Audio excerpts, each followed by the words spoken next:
പുല്ലൂർ യാദവസഭ മധുരമ്പാടി യൂണിറ്റിന്റെ നേതൃത്വത്തിൽ അനുമോദനം സംഘടിപ്പിച്ചു. SLC, +2 പരീക്ഷകളിൽ ഉന്നത വിജയം കരസ്ഥമാക്കിയ വിദ്യാർത്ഥികളെയാണ് യാദവസഭ മധുരമ്പാടി യൂണിറ്റ് അനുമോദിച്ചത്. Ward member A. Santhosh Kumar ഉദ്ഘാടനം ചെയ്തു. നമുക്കെന്നറിയാവുന്ന എല്ലാ ആൾക്കാർക്കും ഇന്ന് ഏത് ജാതിയില്ല മതമില്ല എന്ന് പറഞ്ഞാലും നമ്മുടെ ഇന്ന് വളർന്നു വരുന്ന വിദ്യാസമ്പന്നരായ എല്ലാ ആൾക്കാരും അവരുടെ ജാതിയുമായി മുന്നോട്ട് പോവുകയാണ്. ആ അവസരത്തിലാണ് നമ്മുടെ വളരെ പഴക്കമുള്ള ഒരു സമുദായ കൂട്ടായ്മയാണ് നമ്മുടെ മധുരമ്പാടി യാദവ സഭയ്ക്കുള്ളത്. എനിക്ക് നേരിട്ടറിയാവും, അച്ഛനുള്ള കാലം മുതൽ നമുക്ക് ഈ യാദവ സഭയുമായി സഹകരിച്ചു പോകുന്ന ആളാണ്. അപ്പോൾ എന്തുകൊണ്ടും നമ്മുടെ ഈ കുടുംബാംഗങ്ങൾ, നമ്മുടെ സമുദായ അംഗങ്ങൾ ചേർന്ന് നൽകുന്ന ഈ സ്നേഹം അത് അനുഭവിക്കാൻ പറ്റിയ നിങ്ങളെല്ലാവരും ഭാഗ്യവാന്മാരാണ്.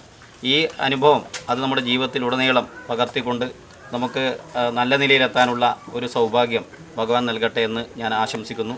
അതുപോലെ തന്നെ പലപ്പോഴും നമ്മുടെ സാമുദായികപരമായുള്ള പല കാര്യങ്ങളിലും നമുക്കെല്ലാവർക്കും പങ്കെടുക്കാൻ സാധിക്കുന്നില്ലെങ്കിൽ കൂടി കിട്ടുന്ന അവസരത്തിൽ നമുക്ക് കടന്നു ചെല്ലാൻ പറ്റുന്ന അവസരത്തിൽ ഇത്തരം സംരംഭങ്ങളിൽ എത്തിച്ചേരുകയും നമ്മുടെ കാര്യങ്ങളൊക്കെ വളരെ വ്യക്തമായി മനസ്സിലാക്കുകയും ചെയ്തു കഴിഞ്ഞാൽ ഭാവിയിൽ നമുക്ക് അതുമായി നല്ല രീതിയിൽ മുന്നോട്ട് പോകാൻ നമുക്ക് സാധിക്കും.